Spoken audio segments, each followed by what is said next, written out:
Welcome, everybody, to the latest mission of the Union Federation podcast here on both the Fandom Podcast Network and the BQN Network. Of course, our continuing mission is to let you know about all the happenings in the Star Trek universe and the Orville universe. Of course, you know what? I cannot take on these missions alone.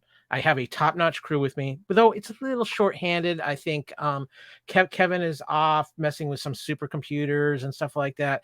Hayley, she mined one too many of those mining rock orbs, and I think one too few nightmares. But luckily, I found out that Romulan ale just blows away any effects of those mining orbs. That means, of course, the lovely Miss Amy Nelson, ship's counselor, ship's holographic captain, is here with me to discuss both episodes 3 and 4 of Lower Decks this week. I am excited, Amy. Lower Decks has been so much fun. It has been, and my goodness, such the variety. Like the themes and tones and feel of each episode is sort of unique, and I'm liking it. Yes, it has been. This season has been off to an interesting start. But Amy, I didn't put this in the notes because I just realized that between this episode and our last episode, Star Trek Day happened. Oh, yeah, that's right. It has been a couple weeks. Did Have you to. get to watch any of it? I didn't get to watch it live, but I caught a lot of the videos afterwards. You'll have to forgive me. I've been stuck in a last minute Ferengi procrastination taxes. It's Latinum deference. Not a fun thing to calculate, but there was some interesting news to come out of it. We did get to see a new trailer for Picard. Have you seen this, Amy? No, I haven't. I'm bad. Yeah. No, it's quite all right because I know you've been a little busy yourself. It's all right, good. But we did get an announcement. Picard will premiere February 16th of 2023. You need to go find that new trailer, Amy, because we get a lot of next gen crew in it, and it's very exciting. We even see, I'm gonna say, Crusher with a phaser rifle. That's all I'm gonna say. Right. Yes, I have been hearing people talk about it. So I have been, getting caught up with that way. But yeah, I'm really looking forward to it. And we got the Prodigy release date in October Oh yeah, I 26th, am I think very it is. excited for that. Yeah. Prodigy is one of these shows that I wasn't real sure about because of the Nickelodeon and how much for kids, but I am so intrigued by the characters in Prodigy and the production value on Prodigy. The animation is so beautiful, and obviously they're bringing in Admiral Janeway in the second half of the first season of Prodigy. So my interest is peaked. We're kind of in the middle of a Janeway renaissance right now, aren't we, Amy? Yes, very much so. Seeing her at STLV and all the hubbub and, sort of the talk with Chakotay and what's that going to be involved with. Like, very excited to have Janeway back in the mix of things. Yeah, I am excited to see what they're going to do there. We even got a little. I found there was a snippet of a new episode of Strange New Worlds that came out during Star Trek Day too. Little scene with Ortegas, and it was set up. I don't know what episode it's going to be from, but she shows how excited she is. She's finally going to be able to go on an away mission off the ship, and she's really excited about that. And then something happens where she has to stay on and pilot the ship because she's the only one who can pilot the Enterprise through this like asteroid field that's developed or something like that. So, and then it kind of cuts off there. Strange New Worlds will be out in sometime in 2023. We don't know when yet, but it's my favorite Star Trek. I'm not Pike is probably my favorite captain as it stands right now, and it's not really that close, and I cannot wait for the return of Strange New Worlds. But Amy, I do want to ask you real quick because I thought it was very interesting. We had Star Trek Day, and it was about this time last year we found out that Discovery was coming out, and Discovery was kind of coming out around over the holidays last year. It came out. The only things we know about Discovery right now is that it will be not until 2023, and it's cut down from a 13 episode season to a 10 episode season. And they just finished filming on it, which seems strange to me because I felt like they started filming even before Strange New World season 2 started filming, and that's already done filming. So I'm wondering, Amy, are we looking at season 5 maybe being set up to be the last season of Discovery? That's exactly what I was thinking when you told me they cut it down to 10. I mean, we are used to having 13. However, that was sort of the general feel of a season back in 2017, 2016 when Discovery first came out. So are they just changing the model to make it fit more of current streaming, or is this the gradual decrease in Discovery? Yeah, I'm kind of curious about this, and which leads me to another question, Amy, because this is a question I've been actually talking with a lot of different people in the podcast community about. Because in some ways, it does feel of late we maybe have too much of a good thing because we're just so overloaded with options right now. I was talking about we've got two major fantasy shows on right now with Lord of Rings, Rings of Power, and the Return of Game of Thrones with House of Dragon. We've got there's just a lot. We've had a Star Trek almost every week for a year now. It looks like the way it's shaping up. Once Prodigy ends, we're probably going to have a little break over the holidays. I don't necessarily think that's a bad thing, because I think if you're going to take a break, that's the time to do it, because people are focusing on a lot of different things over the holiday. We all love Trek, but are we ready for a little Trek break here, Amy? Are we ready to maybe go and have the holidays without Trek, in like where we are making time to watch a new Trek show, or do we need to keep the Trek train running here so we have a Trek every week still? The answer is, for me, always let's have more Trek. I love when Trek is on in the summer and around vacation and holiday times, because then I actually get to watch it with my family, right? Yeah. I live by myself. So when I go on vacation, I get to watch it with my Trek family. Or if I go home, I get to watch it with my real family. Like, I really want to have Trek on. And I wish that they wouldn't double up on the dropping the episodes, right? So from what it sounds like, that there's going to be an overlap of what we've got Lower Decks and Prodigy by 1 week. Probably by 1 week, because I think we have 10 episodes of Prodigy in this next go around, and that would put us But through. see, that's starting in October, and we're still going to be having Lower Decks. So I think I that's think we that have 1 last. week of what I think we have 1 week of overlap is what's Yep. going to happen with those two.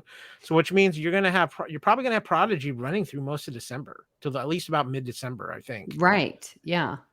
So I think Prodigy will end probably like a week or two before Christmas, and then I'm going to guess that we probably won't have new Trek until February. February.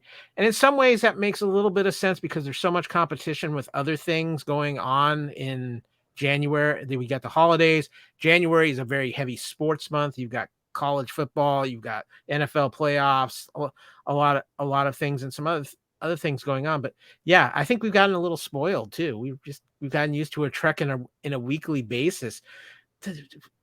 And then you throw in the Orville as well, and we still don't know what the fate of the Orville is. So it's a lot of interesting things. So I would, if I'm Paramount Plus, I'm just going to throw this idea out to you. Maybe you can't do it this year. It's probably too short notice, but I would love a Star Trek Christmas special. Oh. Where you take, to me, Strange New Worlds screams it. I would love to see an episode where Pike tries to do Christmas or like a holiday or something like that, like in his cabin down on Earth, and things just go weird. Have fun with it, and if you're gonna do it, it feels like the Strange New Worlds crew would be the ones to do it, or a Lower Decks Christmas special, because Okay. that would be some crazy.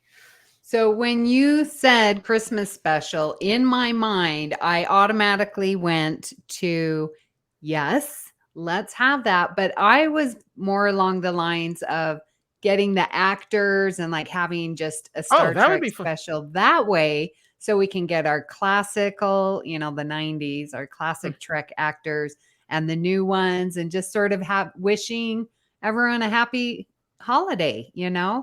I want to see that more than I want to see holidays in Star Trek. I actually like that we don't get holidays. We get very few birthdays. We had that Memorial Day episode in Strange New Worlds. But I like that we're getting away from the secular holidays in Star Trek. So if they did a Christmas special, I would want it just the actors and not embedded in a show. That makes sense. I think you could even not have it be Christmas, but yeah, I can see the Lower Decks crew going to some place that's a new planet that has some oddball holiday or something like that, and just having fun with that. That would be kind of interesting too. But come on, Pike's going to put out a serious Christmas feast. I'm just saying. Yes. So I think that's what I want to see. I want to see what what Captain Pike's Christmas table looks like. Apparently, Stripesy wants to see it too. Yes. So my personal tribble is joining the podcast for the evening. So I Yes. apologize. So well, with that out of the way, I think it's time to activate that quantum drive and let's talk some lower decks.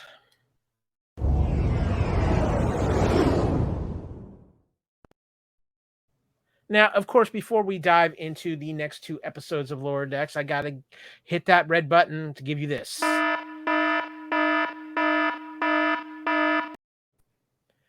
We are going to be diving deep into these 2 episodes of Lower Decks and having a lot of fun and hopefully not too many nightmares, and maybe not too many distracting fantasies either, Amy. I don't know, because that brings us to our first away mission.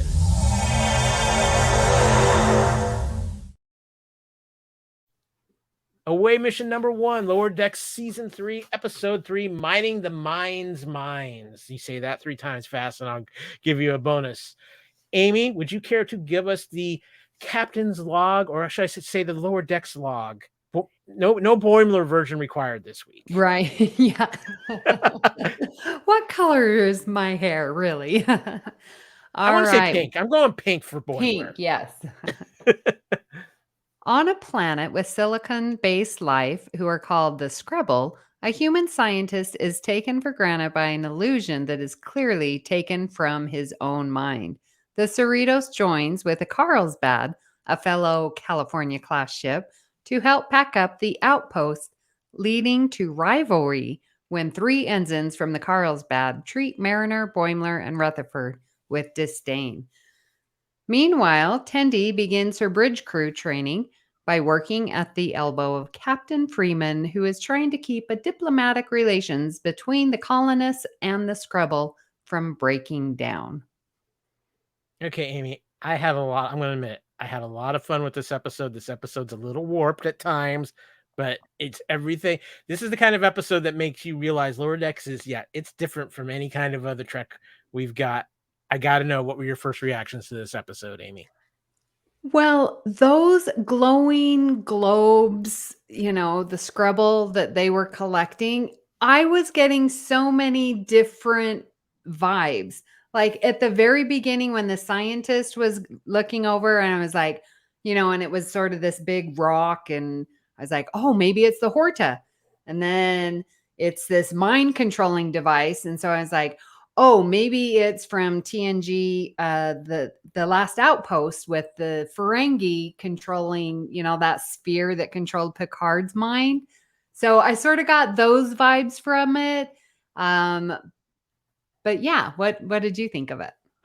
I'm going to be honest. I really wish Kevin was here because I would really like to get his thoughts on this. Amy, I'm not sure if you have or not. Have you ever seen the animated movie Heavy Metal, based off of the classic cult fall? In the beginning of the villain of the movie Heavy Metal is this glowing green globe called the Lochnar.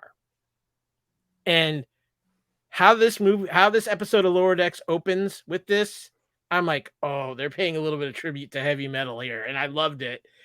And I'm gonna, next time Kevin is on, I'm going to have to ask him about this because Kevin knows exactly what I'm talking about, and I would really like to see if he got that kind of vibe from it as well. But no, I love this episode because for a couple of reasons. One, I thought it was so fun seeing everybody's different fantasies and how they played out, especially with like I thought Mariners obviously was very interesting. Rutherford, I love the fact that Rutherford and Boimler were so just what you absolutely expect, and Mariners was just not what you would expect at all. But what I loved too was finding out that the Cerritos has a rep, and it's not what you think, what they all think it is. It's totally different. It's like, well, you may not be the Enterprise, but you are the talk of the California class. And I love that. I love that whole dynamic. And I love that you're starting to get a little bit of respect for the Cerritos and its crew that are within Starfleet. So I'm just going to throw this out there because I was thinking about it as I was rewatching it again before coming on. And I was like, okay, we've always like Enterprise. That's the best of the best. It's the flagship. It's where all the, the best skilled, smartest go. And we did get accustomed to, everyone solving problems because they're the best of the best. So with lower decks, I was like, this is going to be great to see how they can how they can work with not the best of the best. So I was enjoying that aspect. And then this episode is like, well, now they're going to be the best of the California ships. So we're getting the same thing. It's the same formula. And I'm not sure if we really want to go down that road with lower decks being the best of the best. See, the aspect of it here that to me, even though like it's getting a rep in the California class, they make it very clear to say no, but you're still not at that enterprise level or that level of federation. You might be the best of the best of the the California class. of the class. You're like, that's like saying you're the best of the economy class. Mm-hmm. And so there's still that aspect. And I don't necessarily even think that it's that they're the best of the best. They've just managed to get themselves in the craziest situations of that normally a California class probably wouldn't get itself end up being in. So I'm not so quite sure about that. And you add in the fact that a lot of it is probably through the Starfleet gossip line. So how much has it been blown up out of proportion with that? So I found that interesting too, especially when you consider that they all thought, that this other crew was just they're on point. They're and it plays up on what Mariner's been going through with the season so far of having to be supervised by not her mom, and she's having to learn to, and you really see her wanting to be like, we've got to prove this. And I think that's a great continuation of her character and what they're exploring with her character in this season, as far as she's kind of like becoming a little bit more, not Starfleet. She still has her own way of doing things, but she's also like learning a respect for Starfleet that she may not have had initially when this show first started. Yeah, I think she definitely is learning a lot more about Starfleet and finding her place where she can still be unique but yet fit in. Yeah. Well, we had a fun few continuity nods in this as well. When Mariner asks what the Cerritos has done to be infamous, Boimler and Rutherford mention virtually everything that happened in season 2. However, Rutherford doesn't mention anything from season 1 because he's lost all his memories from them.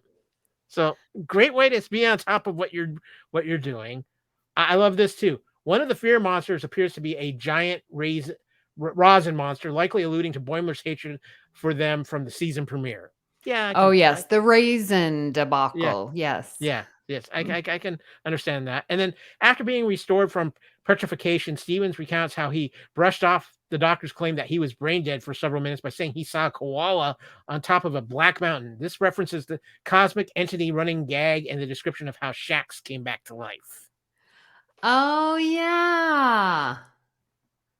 So I love the fact that you've got a little bit of tie-ins, and that's one thing that the lower decks really does do well. They really they got to have some editors there and some grips and things like that. They're just like they have the Star Trek dictionaries in front of them just to make sure they're getting everything right.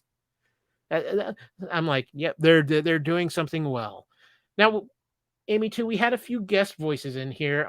Susan Gibney, Dr. Leah Brahms makes an appearance in this episode. Yeah. I had a great reaction to that, and I'm like, of course, that's what Rutherford's fantasy would be. I just hope that she's okay and like leans into the whole Leah Brahms sexy engineer trope. Yeah, That she's really having fun with it, because I'm like, this is one note Leah Brahms. well, it makes me wonder though, is how much did Geordi's holodeck program get put out into more Starfleet libraries than what he realized? Oops, Rutherford, what'd you do? A few other things we had. Lauren Lapkus as Ensign Jennifer Sharan. Ben Rogers was Steve Stevens. Carl Tart was Ensign Cordy. Paul F. Tompkins was Ensign Young. We had Baron Vaughn as Captain Mayer, and Kari Wahlgren, who's done a lot of voice work in anime and is a pretty well-known voice actress, as Ensign Kearns. I found this very interesting with these new crews that they kind of came up with, these new ensigns too. How they made them appear like they were the no nonsense ensigns, and how fast they were working, and we thought we were just going to get this one trope, and then they just completely turned it around. But I also found it very interesting that he had this young captain who's on apparently the fast track with Captain Freeman, and I love that dynamic and how that ended up playing out, Amy. Yeah, that was really fun. This is the one, I'm sorry, might be getting him. Is this the one where you take the Yeah, the pyramid, the stone yeah, pyramid. the pyramid, yeah. And again, it's like this seniority, and here's Freeman sort of at the top of that seniority. So again, sort of going into what I was saying before, but that respect going back and forth, I thought was so funny. But I want to ask you, like, what changed her mind? Because at the very end, she's like, these little trinkets do, have importance to a captain and stuff like that. And I'm like, what changed her mind? I don't think it was anything that changed her mind. Is that she came to her senses and ego got out of the way. She was Mm. feeling threatened by this younger hotshot captain who had made a few snide remarks to get off there on the wrong foot.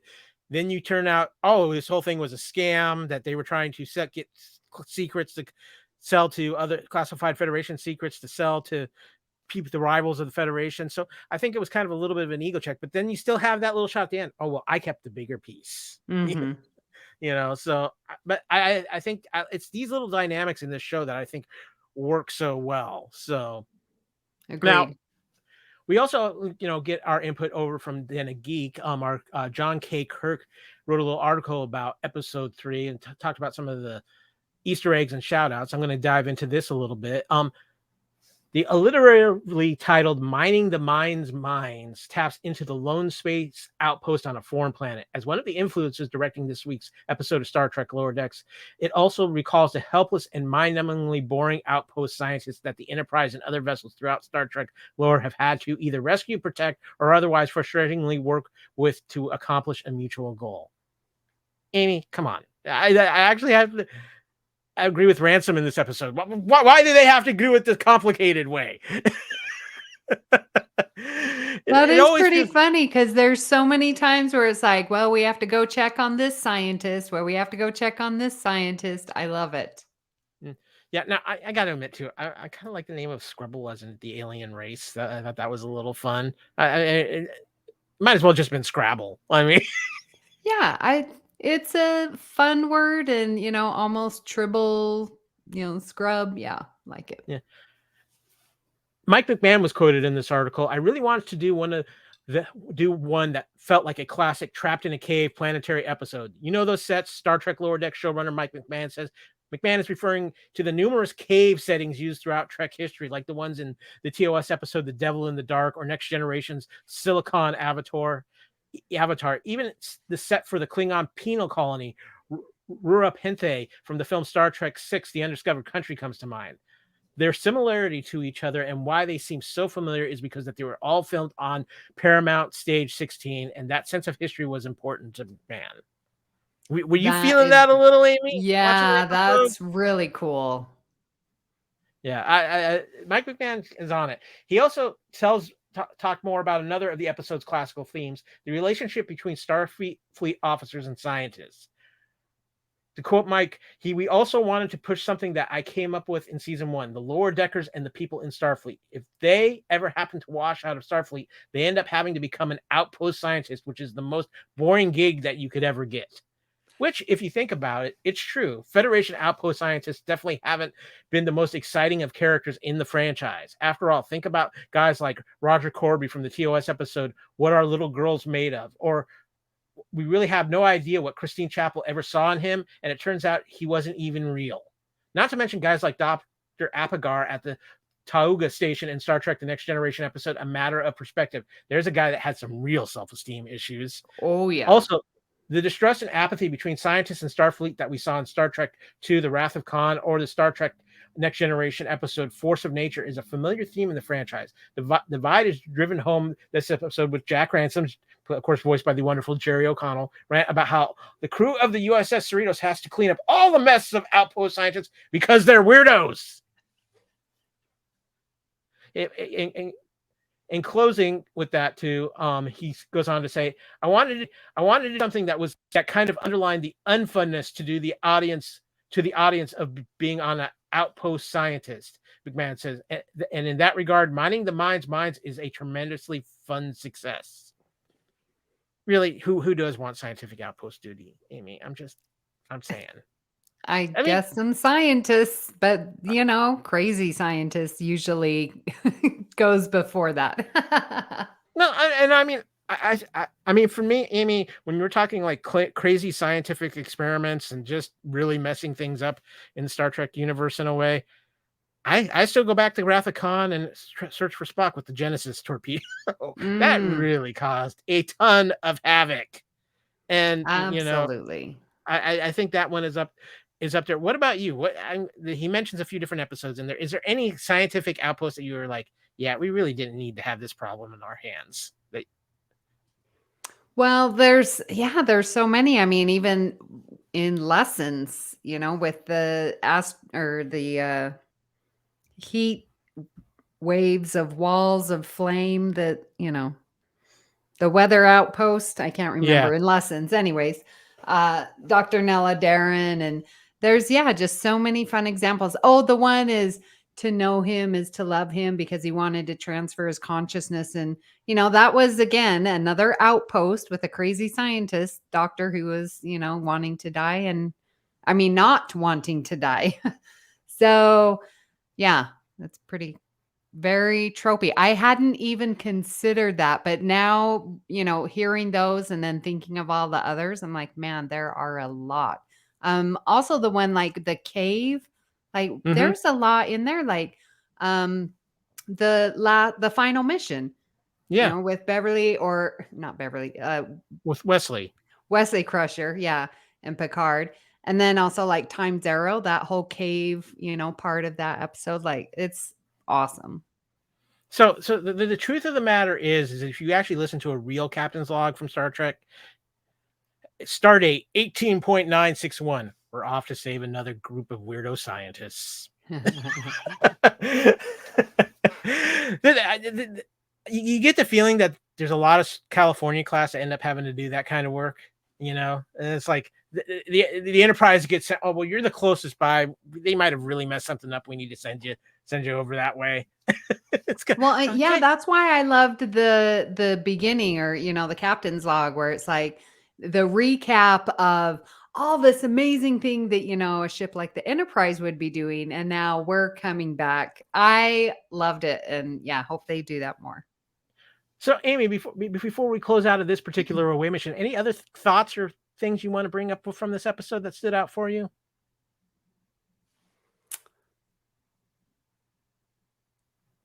I liked the sort of the competition aspect, which we will see in the next episode. So I'm seeing that as a running theme. But then also again, just how it flips, where you think the competition is negative, and it's like, oh no, we're like trying to impress you. So that's a good flip. Yeah, let me ask you, because that's a good point, because it's something that I feel like we've talked about a little bit, even with like the last episode of the Orville, when the Orville explains Trek better than Trek explains Trek sometimes, and we talk about, oh, everybody's fulfilled by their job that they have, but you still have that sense of competition, because I think the human nature is you always want to advance, you always want to improve your station in life. So even though you might not be getting rewarded by something in a monetary sense, or even in a like, oh hey, here, good job, here, you get this thing, you're still a little bit competitive because you still want to move up your position within Starfleet. So you're still driven by that, not just by the fulfillment of, hey, I'm on this path of doing something I want to do. That's one of the things I really liked about Lower Decks, because I really think that's something they've actually brought to the forefront a little bit. That yes, these guys are all ensigns. They still want to advance, and there's a desire and there's an effort to advance. Mm-hmm. I don't, other than a few times maybe with Crusher and a few things here and there, you really didn't see that, I felt like, in the other Star Trek shows. I don't ever really. The only other major character I feel like that they ever really did anything with that was with Nog in Deep Space Nine. Mm-hmm. So I'm liking the fact that we are seeing a little bit of that side of Starfleet too, the path of advancement and the path Right. of wanting to grow within Starfleet. So, we for all those years we screamed of like a Starfleet Academy type show. You're kind of, in ways, kind of getting a little bit of that here in Lower Decks too, Amy. Right. Yeah, I think Ensign Harry Kim would agree with your statement that they did not advance people too much in Uh, classic Trek. well, just because when I mean, it's either someday we need that scene in Lower Decks. It's of Ensign Kim and the transporter tech from the season premiere. Just like they never advanced. They just Mhm. stay. Ensign Kim and the transporter tech. Well, and even like in Discovery, we've got Tilly who, has that aspiration to advance and become captain and, go through. So, yeah, I think they're paying attention to that a little bit more. Yeah, I agree, and I think it's a nice addition. But we Mhm. are going to transport out of this particular away mission and take a little break and let you know what else is going on around the Fandom Podcast Network.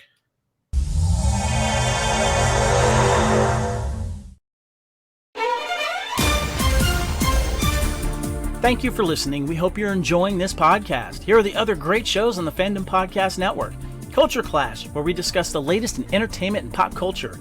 Blooded Kings, our show covering the entire Highlander universe. Couch Potato Theater, we celebrate our favorite movies.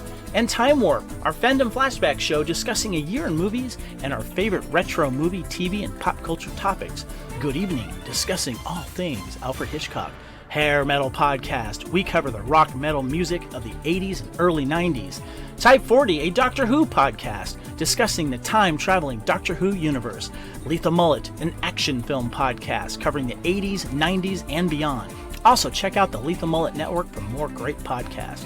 What a Piece of Junk, our Star Wars podcast. Making Treks, a Star Trek podcast with a deep dive into the final frontier. The Fandom Show, our Fandom Podcast Network live YouTube show discussing the hottest topics in fandom. The True Believers MCU podcast discussing the Marvel Cinematic and Television Universe. Union Federation, our Star Trek and the Orville show. And we're proud to welcome the BQN Network to the Fandom Podcast Network. Please visit our friends on the BQN Network, a Star Trek Universe podcast that also includes your favorite topics, movies, history, superheroes, and more. You can find the Fandom Podcast Network on YouTube. The Fandom Podcast Network is also on all major podcast platforms. The Fandom Podcast Network audio master feed is on Podbean at fpnet.podbean.com. You can find the Fandom Podcast Network on Facebook, Twitter, and Instagram. You can email us at fandompodcastnetwork@gmail.com. Thank you so much for listening, and remember, respect others and enjoy your fandom.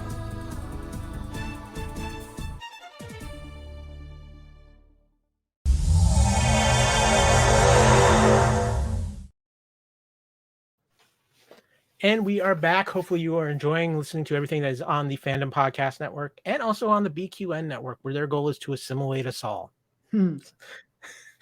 But we are back for Away Mission 2, which means that we are talking about now episode 4 of season 3 of Lower Decks, Room for Growth. Miss Nelson, would you please be so kind as to give us the captain's log for this episode? Yes, Captain Freeman is possessed by a D'Arcy mask and transforms the Cerritos into an ancient temple. After the credits, the engineering team has been working round the clock to untemple the ship and are stressed beyond belief. Freeman books a shore leave day for them on a spa ship, the Dove, only to find the engineers prefer to get back to work. While Rutherford is off on that plot, Boimler, Mariner, and Tendi hear about a quarters lottery. Apparently, 4 cabins have opened up on Deck 1. Tendi then overhears 3 ensigns from Delta Shift conspiring to hack the lottery and get themselves in. This is the impetus for the 3 of them to take A circulatorus. take a circuit route through the ship in an attempt to hack it themselves. Yeah, I snuck in a few big words in there. I apologize for that. Amy, first of all, that scum from Delta Shift, you can't trust them. They're always messing around. They even mess around with the podcast. It's just messy. Don't trust Delta Shift. And you did get rid of that ancient mask collection I told you that you couldn't have anymore, right? No, I'm keeping that. Yeah. Uh, That's a good thing to have. you do realize we only have so many temple conversions on our insurance policy here on the Right. Union Yeah. Federation. So, do Anyway, I you gotta know ask. what is really cool about this episode that really I could not have planned it if I wanted to? But on what the day this dropped, my episode of All Good Things, we were discussing masks. Oh, there I'm you go. not even kidding you. Oh my gosh. So that dropped on Thursday, and then we get this cold open for masks. Like it was insane. It was just perfect timing. So My I my. really like this cold open. See, you can't trust Boimler. He always reads your podcasting notes. Yeah. So, besides the mass time, which is very cool and very, very cool coincidence, what did you think? What were your first reactions to this episode, Amy? So again, I felt similar to last week's because we've got this competition, and this time it's not between two different ships, it's between two different shifts, Delta and Beta. And then they finally get, to the spot and they actually end up talking to each other and becoming friends. It's like, oh yeah, da da da. Look, we have so much in common. And then those, sneaky Delta shifts, they run through the door that only opened up once an hour. And it's like, you know what? That just goes to show this working environment. It is a job and there's going to be competition, and you just got to keep on sort of protect yourself and your crew. And it happens in all parts of your life, and I just think it's so lovely to see that because it's so relatable. Yeah, no, I agree. I agree with everything you said there, Amy. But you know what my first impression was from this episode, Amy, is that Star Trek engineers are wired a whole different way. in our history of engineers, we have, of course, Scotty. We have, Geordi. We've had Stamets. Just B'Elanna. different engineers all over the place. And I saved this piece of news from earlier because I wanted to bring it up in this place, because we're about to add to our history of quirky engineers. Because I don't know if you caught this or not, the Enterprise on Strange New Worlds is going to have a new chief engineer next year, and it is a legend. The legendary Carol Kane has been cast to play the new chief engineer on Star Trek Strange New Worlds. Yes, I saw that and I was like, Carol Kane, are you insane? That is so awesome. I wonder if she's going to be our little Jet Reno comic relief, awesome, good one-liner type of character. But I think she will definitely follow into the tradition of a little bit of a quirky engineer. Yes. So I intentionally saved that for this, but I thought this episode really did cover a couple of interesting points. Is how much stress there actually is on our Starfleet crew, especially the engineering crew, because they probably are more tasked with things than any other department on a fleet vessel. You've got to think that is probably the highest stress environment outside of maybe the captain. And well, so, yeah, because I think you're in charge of, keeping the ship going and preparing everything for every away mission, right? So, yeah, you are in every aspect. You're in shields, you're in weapons. There's always something the engineering needs to do to help out the other departments. So I agree with you. yeah. Now, I did find it fun. I liked the little day spa that they went to. That, what was it, the Dove?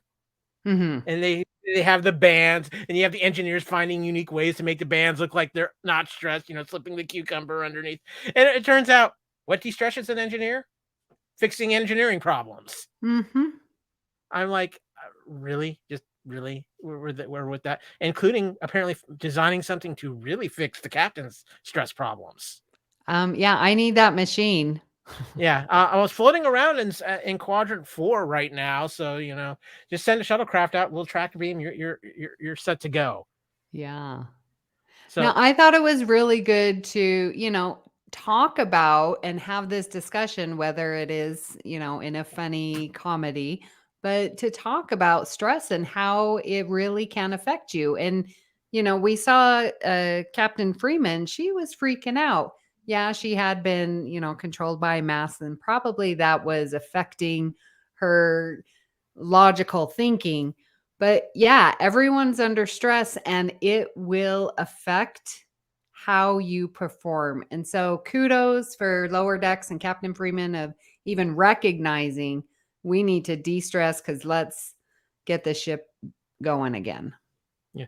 Now, I will say it too in this episode. I learned little bit more about certain holodeck sessions than I really wanted to know about. Keep those safety features engaged, please. That's all I'm saying. Yes.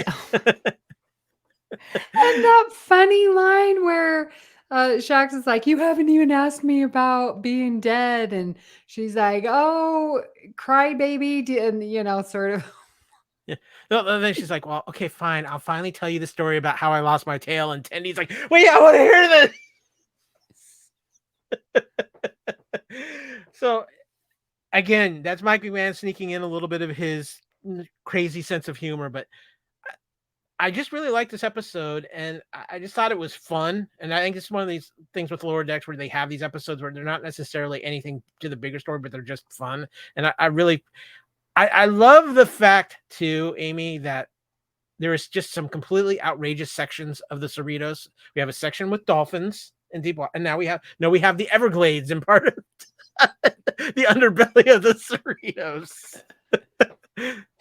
Yeah, they're coming up with some real crazy things, and I think it's sort of a nod to the blueprints that were created, and just have these random weird rooms. I think it's awesome. Yeah, no, it's definitely a lot of fun. What's next? That's the anti-gravity room, which turned out to be the deflector room. I mean, yeah, that low grav, and they were having so much fun. And what I liked about this episode is that everything, they were sort of scared.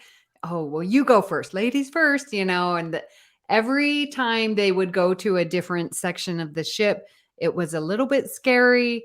But then because they were together, it was fun and they enjoyed it. And so, I really thought that was the part, especially at the end. I know I'm jumping, but when they're like, oh, but that means we wouldn't have been able to be together. And look at this fun time we had. And so again, it was like this competition, but then it got flipped around where it's like, we enjoy being together. And I liked that a lot. Even though they didn't realize they could have all just shared the room. Yeah, that is, Kyle, you have friends and it's like, yeah, we get along so well, but living with people is a completely different story. It's still got to be better than 4 people in one room. It's still got to be better than what their current living conditions in the hallway are. Yeah. I'm just saying, at least you have a little, but then again, I'm not sure if living in a room with Mariner would be tolerable for long periods. And Boimler screaming all the time? No. Well, speaking of Boimler, like we talked about last episode, the greatness that is the Lower Decks writing team of keeping storylines going. We saw the return of Bold Boimler in this episode. Boimler, yes. And Mariner's like, we got to put a stop to this. Well, and then she's like, and we're not going to be together that long because Tendy's going to be going off in Rutherford and Boimler's going to be dead from being bold. But I mean, I'm just glad it's the one pitfall of like the Next Generation and even the original series where it's like it was very rare we revisited something, especially in a season. So I really like the aspect of the fact that they are keeping these storylines going, and even in little ways, like with Rutherford's memory still being wiped, so he doesn't talk about anything from season 1, things like that. So I just give them a lot of credit for that. I think it's a really wonderful thing. But we also have another Den of Geek article here by John K. Kirk, and I found something very interesting with this article when he talked about this episode this week. So I'm going to dive into this.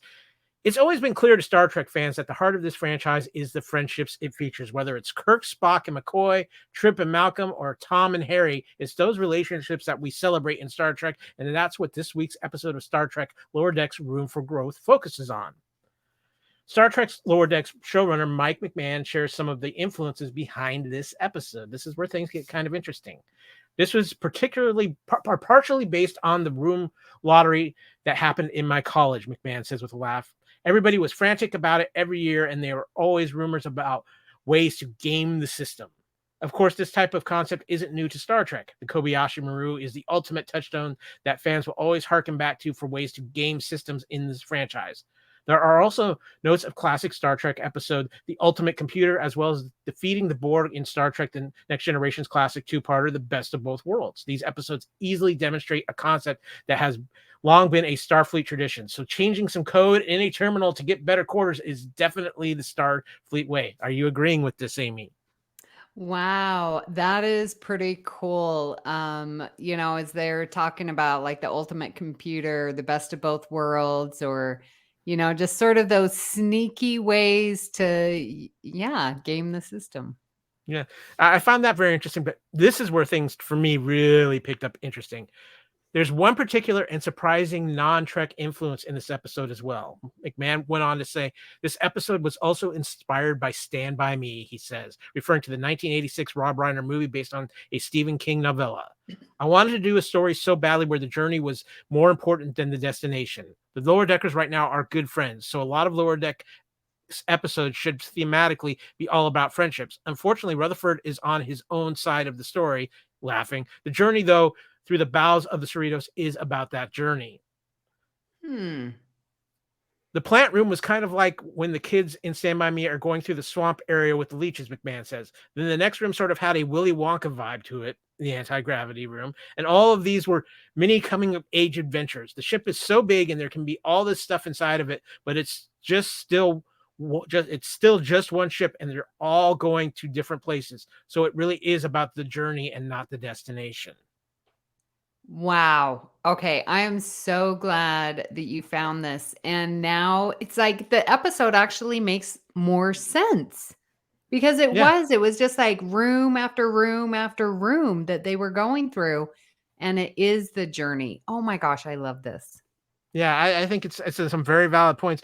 Unfortunately, I haven't had a chance to watch if there's been any more Lower Decks for these episodes because I would be really curious to see what Will Wheaton would think about this. Oh yeah, the ready room. Yeah. Yeah, the ready room. So yeah, I would be very curious at this point if Will Wheaton has any if he heard this, what he would say about this, because obviously there's a few Star Trek ties to Stand By Me here, but obviously Will Wheaton being the biggest one. What's funny is I just watched Stand By Me maybe about a week and a half ago. It was on cable, and I caught it right as it was starting, and I'm like, I haven't watched this for a while. I love this movie. And I think it is one of those classic friendship journey. I think it's one of the best friendship journey movies we've had. But yeah, when you think about it after reading this very much is a very similar tale. It's not about them going to fix the room lottery. It's about them growing their friendship even more. And there's a lot of that in Lower Decks. When you go back and think about it, the main theme of Lower Decks is the building of this friendship of this core four group. And I truly do believe it's probably the best Star Trek example of this many characters. We've always had 2 or 3. We've never had really 4, though, where they've really brought that group in tight together. And I think that it's because it's animated, because of it's a different type of format, they're able to, I think, have a little bit more flexibility to do that. But yeah, Star Trek has that history of great friendships. And I got to say, the Lower Decks core crew here is definitely climbing up that friendship pairing ladder for me. Yeah, I agree with you. And as you were talking, you just like stole my mind's mind there. That you must have mind's We had a little Vulcan mind meld there. Yes. But yeah, and to have it be a friendship of 4, like we haven't seen that. And usually in pairs, Beverly and Troy, and Data and Geordi. So I like that it's the 4, and I like that they keep like this week was 3 with Rutherford off. The previous week, Tendy was the one off. Like they keep doing these unique pairings and unique groupings, but we're still getting a unified friendship. Yeah, they're doing a phenomenal job with it.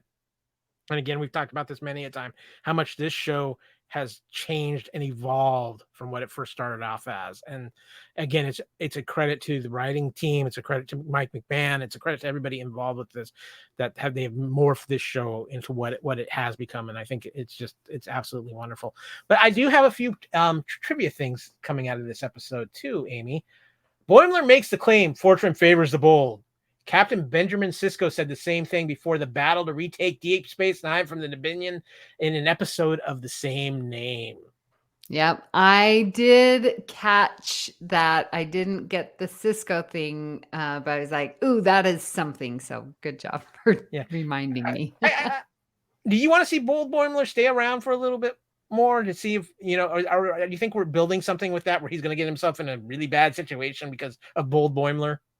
Well, I think it will get him in a bad situation, but it will also get him out. And with him wanting to get into command, we have to see it. Otherwise, he goes nowhere. That I agree. This is kind of fun for you animation fans out here. The Delta Shift characters are drawn the same as Beta Shift, just with different hair and skin colors. I thought they looked familiar. Yeah. I really did. And it was actually the height of them. Mm-hmm. And I was like, that looks the same. Yeah. And Amy, just for you, the mask situation at the opening is a reference to Star Trek: The Next Generation masks. Of course. If you go listen to the newest episode of All Good Things, you're going to learn even more. Was it All Good Things or Galaxy Class? I've got too many podcasts. All Good Things. In my brain. Yeah. Yeah, it was part of our Transfiguration series. So very there fitting. You go. Now, Amy, before we get out of here and wrap up this mission, do you have any other thoughts of things that we might not have covered from this episode that stand out for you, or anything just in general that now that we're already going to be close to the halfway point of season 3 of Lower Decks already? It flies by. It does. It flies by. And it's like, I am enjoying them so much, and I enjoy the conversation, and everyone's picking out different things. Like, that's what I love about Lower Decks. Like, you can find the craziest little things, and you really do need to watch it again and again, because you're going to pick up different things and little Easter eggs that, drop in your lap. I sort of feel like these two, I'm glad that we're talking about them together, like with this competition and the camaraderie. And one other thing I did want to talk about that both of these episodes do very well is finding the silver lining. Like, they wanted to get the room, but we like being together, so we're okay that we didn't get the room. We want to, do better than the California ship, and but they sort of admired us, and it sort of worked out okay. Like, there's these silver linings that I'm finding you can recognize if you are in a safe friendship of group of people. And I like that they're building that family and that they're exploring that, because I like having that perspective change when you are a happier person. Because remember season 1, Mariner, like, things were going bad, and she had a bad attitude. Now things like go bad, but then go really right. Yeah, no, that's a good point, Amy. I really do like that. But we're going to teleport out of this away mission. Get to some final thoughts, because I have something I want to bring up. I need your opinion on, Amy.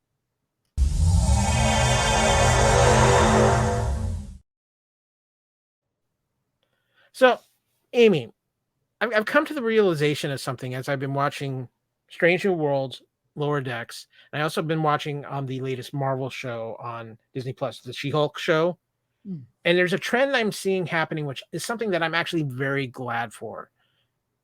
We're getting more shows that emphasize the fun of our fandoms. I feel like, with both Picard and with Discovery, there's been a darkness to those shows. Even with Q being in season 2, there's been a heaviness and a darkness to those shows, and with a lot of things lately, and I think it's even more so because of what's happening in our real world around us, with everything just feeling so heavy and so stressful and so tiring. It feels like in one way or another, we all feel like we're carrying a weight of some kind. But when I get into Strange New Worlds and Lower Decks, or like I said, She-Hulk on the Marvel side, it's so nice to sit down for a half an hour, 45 minutes, and it's just pure fun. And even with Strange New Worlds, when they had a little bit more serious episode, you still had this fun factor to it. There was something, I don't know if it's the cast or whatever. There was just always a felt of a lightheartedness to it. I need more of this in my fandoms, Amy. I need more of this on my televisions. And I think Lower Decks for me right now is probably the closest thing to emphasizing pure fun in a fandom right now. It's so well done, and it's something I look forward to, just that half an hour of just sitting there and enjoying Lower Decks every week. I have to agree with you, and I feel that Lower Decks is currently my warm blanket. And as you were talking, it's like, yeah, watching Lower Decks, it is the fun, it is the comfort, it is the blanket, in part because of so many callbacks to classic TNG DS9. So I'm getting those. And one thing that really makes it feel like a warm blanket is when they choose music. The last episode, when they were talking about, we didn't get the room, but we like being together. The music from TNG comes through, and I sit back and I'm like, all is right with the world. I feel safe, comfortable, secure. Just that's what Lower Decks does. And it's the music, it's those tropes of the friendships, the themes. It's so good. And Lower Decks, you're right, is unique in that way. Prodigy is brand new. There's some Voyager tie-ins, but it's different. And the darkness of Discovery and Picard is for real. So I agree with you there. Yeah, I think Prodigy, because we've still only had a limited amount of episodes, and there is a heaviness to the plot of Prodigy right now. I think the characters are lighthearted, but they're not the fun like Lower Decks is. They're fun in their own unique way, and I'm really excited for the return of Prodigy. I'm looking very much forward to that, but I still think it's fun in its own unique way. And you talk about the music beats. I go back to episode 2 when they went, or no, actually the first episode when they went to Montana, and we hear the first contact music and everything like that. Lower Decks it has such an amazing sense of itself and what it builds off of. I think more than any other Star Trek show that's been made ever. I truly do believe that. You can say what you will about Enterprise, you can say about Voyager and everything, but Lower Decks it nails it in every way. And where I know it's still not everybody's cup of tea, and I get that, but I just think if you're a Star Trek fan, there's something you can pull, even if you're not a fan of every episode. There's something you can pull out of it. There's a moment you can pull out of every episode of Lower Decks that's come out. I truly do believe that. Agreed. It still might not be your favorite thing, but there's still some moment that you can pull out and get a little bit of a chuckle out of, or a laugh out of. So that's just how I feel, and I really hope. Talk about a show that I wish we got 20 episodes of. Yeah, I know I couldn't do that to the poor animators right now. They probably all hearing this and going, "No, you can stop now." I mean, I feel so bad for how much the VFX people are getting worked right now, because there's so much of things using VFX, but. Yeah, I wish we got 20 episodes a season of Lower Decks, but I'll take whatever I can get of that nice warm blanket, Amy. So yeah. With that, it's time to close up this episode of Union Federation, which means it's time for a little subspace signals.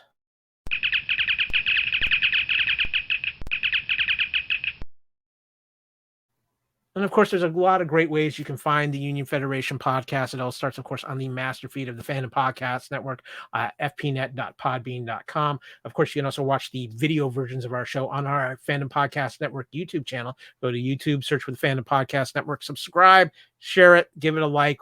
We love your input. We love having you guys take a part in the show, whether we're doing a live show or you guys leave us comments. Because again, we're striving to make the best podcasts and videos to feed your ears and keep you entertained and have some fun. Of course, you can also find the Fandom Podcast Network on iTunes, Spotify, all your major podcast catchers. And you can also find the Union Federation on the BQN network.